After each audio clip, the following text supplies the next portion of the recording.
Hello students, तो आज के न्यू टॉपिक में हम पढ़ने वाले हैं ऑक्सीकरण संख्या।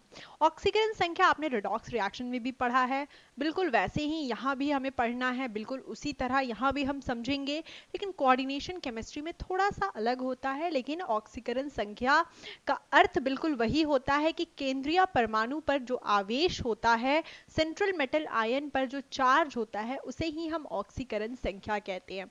तो चलिए हम निकालते हैं कि ऑक्सीकरण संख्या क्या होती है। तो चलिए पहले एक नॉर्मल कंपाउंड के साथ स्टार्ट करेंगे और फिर हम देखेंगे कि कोऑर्डिनेशन कंपाउंड्स में कैसे ऑक्सीकरण संख्या निकाला जाता है। तो चलिए स्टार्ट करते हैं। जैसे मान लीजिए बच्चों, यहां पर हम बात करते हैं अगर एल्यूमिनियम की, AlCl3 की, अगर आपको एल्यूमिनियम का ऑक्सीकरण संख्या निकालना है तो यहां पर इसे किया X और ये हो गया आपका, क्योंकि क्लोरीन का जो आवेश होता है, क्लोरीन का आवेश होता है -1, तो ये हो जाएगा प्लस ब्रैकेट में -1 इंटू 3 इज इक्वल टू 0। तो x इज इक्वल टू यहां पर आया +3। मतलब एल्यूमिनियम का ऑक्सीकरण संख्या यहां पर है एल्यूमिनियम +3 में यहां पर उपस्थित है, प्रेजेंट है। ठीक उसी तरह हम एक दूसरा प्रश्न करते हैं। जैसे मान लीजिए यहां पर हमने लिखा PtCl4 माइनस, यहां पे लिखा PtCl4 -2। तो देखिए यहां पर हमें प्लैटिनम का ऑक्सीकरण संख्या निकालना है। तो प्लैटिनम के लिए हमने लिया X, क्लोरीन के लिए हमने लिया प्लस, ब्रैकेट में -1 इंटू 4 इज इक्वल टू, देखिए यहां पर इस पूरे बड़े से ब्रैकेट के ऊपर लिखा हुआ है -2, मतलब इज इक्वल टू -2। यहां पे क्या लिखा था? इज इक्वल टू 0, क्योंकि यहां पर कोई आवेश नहीं था इस पूरे यौगिक के ऊपर। तो यहां पर इसे सॉल्व किया, x - 4 is equal to -2, x equal to +2। मतलब यहां पर प्लैटिनम का ऑक्सीकरण संख्या +2 है। आइए देखते हैं डेफिनेशन की होता क्या है ऑक्सीकरण संख्या। स्टार्ट करते हैं ऑक्सीकरण संख्या। केंद्रीय परमाणु की ऑक्सीकरण संख्या एक संकुल में यानी एक कॉम्प्लेक्स में केंद्रीय परमाणु से जुड़े सभी दाता समूह या जिसे हम लिगेंड्स भी बोलते हैं को यदि उसके इलेक्ट्रॉन युग्म के साथ हटा दिया जाए तो केंद्रीय परमाणु पर जो आवेश बचता है उसे ही हम उसका ऑक्सीकरण संख्या कहते हैं। तो यहां पे एग्जांपल लिया हुआ है COCN4 3- का, इसे भी देखेंगे और समझेंगे। सबसे पहले हम देखेंगे कि जो हमारे दाता समूह यानी जो लिगैंड्स होते हैं उस पर आवेश क्या होता है। तो देखिए क्लोरीन के केस में हम जानते हैं कि -1 इसका आवेश, Cn के केस में Cn-1 सुना होगा, ब्रोमीन Br-1, फ्लोरीन का F-1, जल और अमोनिया, ये जितने भी एकाकी युग्म यानी लोन पेयर वाले होंगे उनमें जो आवेश होगा वह होगा 0। याद रखिएगा, जो भी लोन पेयर वाले होंगे, एकाकी युग्म वाले होंगे, उन पर आवेश होगा 0।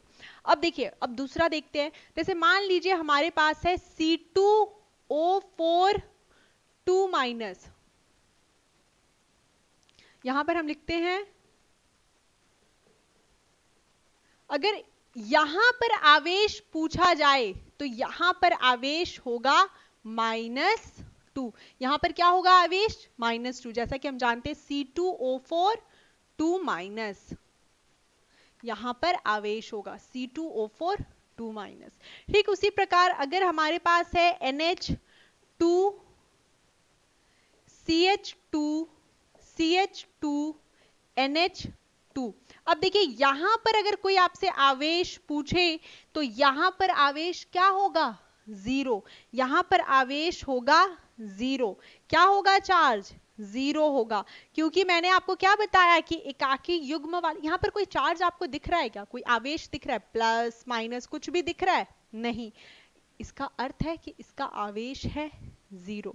तो यहां पर हमने समझा कि जो भी यहां पर एकाकी युग्म यानी लोन पेयर वाले होंगे उन सभी का आवेश होगा 0। यहाँ पे देखिए माइनस, दो माइनस दिख रहे हैं, यहाँ पर माइनस दिख रहा है, यहाँ भी माइनस दिख रहा है, तो यहाँ पर यह हो गया इसका आवेश -2 हो गया। तो ये चीज हमें यहाँ पर समझ में आई। अगर हम OH माइनस की बात करते हैं तो इसका आवेश क्या होता है? OH माइनस हम जानते हैं कि इसका हाइड्रोक्सी का आवेश -1 होता है। तो ये बात हुई आवेश की दाता समूह के लिए। तो चलिए बच्चों, इस यहाँ जो प्रश्न दिया गया है उसे सॉल्व करते हैं। तो यहाँ पर देखिए ऑलरेडी प्रश्न दिया हुआ है, उसका आंसर भी लिखा हुआ है, तो ज्यादा मेहनत यहाँ नहीं करनी है, लेकिन हम बहुत सारे प्रॉब्लम्स करेंगे, वो आपके लिए होमवर्क भी होंगे और क्लास में भी हम उसे सॉल्व करके देखेंगे।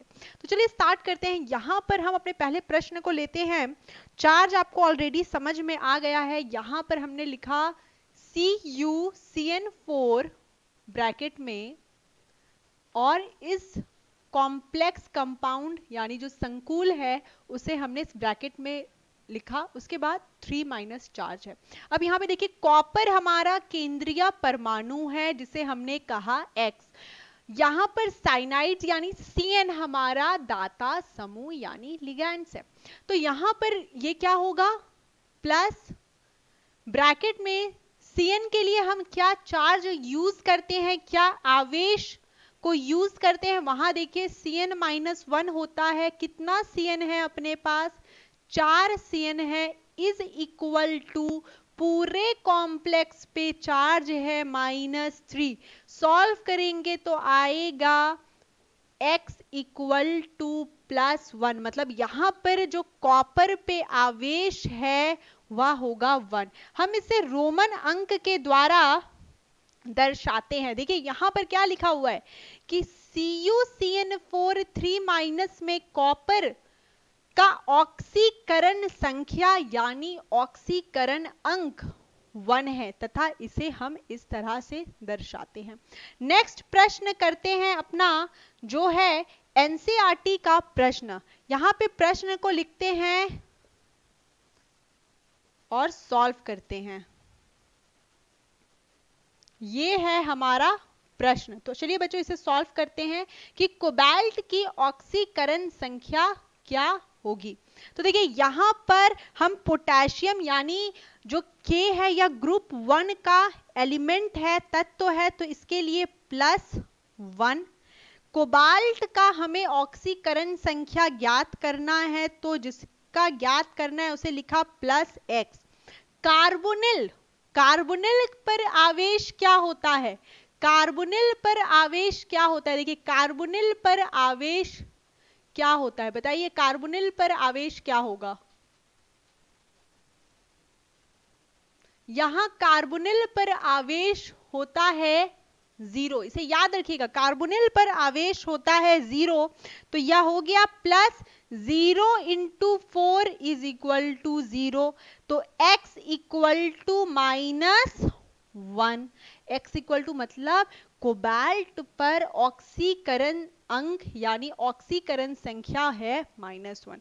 तो हमारा यहाँ पर ऑप्शन बताइए, यहाँ पे कौन सा ऑप्शन हमारा करेक्ट है? ऑप्शन 3 हमारा यहाँ पर करेक्ट है।